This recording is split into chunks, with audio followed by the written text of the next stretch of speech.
Structured academic controversy has three basic steps, and one is a information gathering, where students are assigned a particular position and then they use resources to gather information for that position. The second portion is when the students who are on opposite sides of the argument come together with their well fleshed out arguments for their own side and share out information,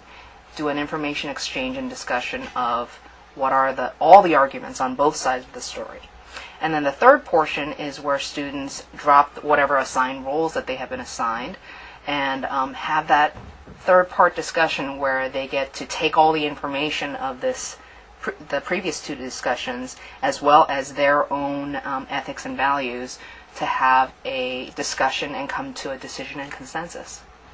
Consensus doesn't mean everybody has to be happy or fully in agreement, but rather if there are disagreements with that consensus, that kids can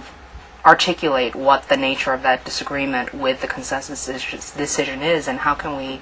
address those meaningfully. This is kind of a two-part jigsaw classroom where the readings themselves are jigsawed so that different kids are gathering resources and then sharing out. And then the part two jigsaw is within the structured academic controversy itself, where both sides come together and then share out their information. Part of the reason why I cut out the repeating back of the other side, partially is time, and I think given the limitation and the sophistication of the text and the students, sometimes it's very important that you have the repeat back process and sometimes not. With this particular issue, because I didn't provide too complex a text or an issue that was very nuanced, I didn't have them repeat back the arguments. But when we come to something like environmental justice, where there are larger societal impacts to discover, people's employment, health effects, you name it,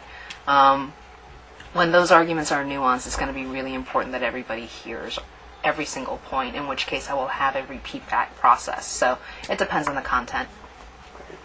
So the first segment is where they take information from a text or a particular resource, and it's okay here, I think, and important here, I think, to have very persuasive and convincing texts,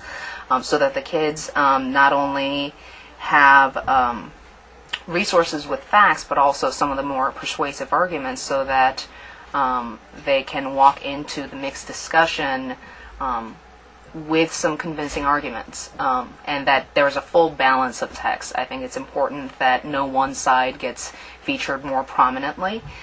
And then during the mixed portion, I think the temptation for the kids, especially if they end up with the side that they would have been on already, for them to leap into debate mode where they just want to dig their heels in a little bit deeper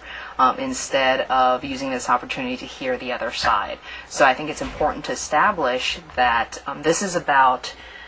hearing out both sides and giving equal airtime and consideration time to both stories, whether this is your personal perspective or not. So establishing that earlier on and reinforcing that over and over again is important. And then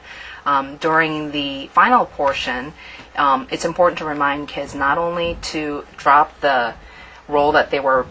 playing in the initial portions, but also have them go back and consider both sides, even though they get to advocate for what they would stand for in the first place. I think a lot of kids naturally sort of get to that place where they go, wow, I didn't realize there was so much to consider, and they make decisions that are more balanced. But they're students, so it's nice to have that reminder of, it's great that you're so passionate, but what is this exposure to this information, what has that done for your particular stance, and how is it more informed or balanced? So that's a great reminder to have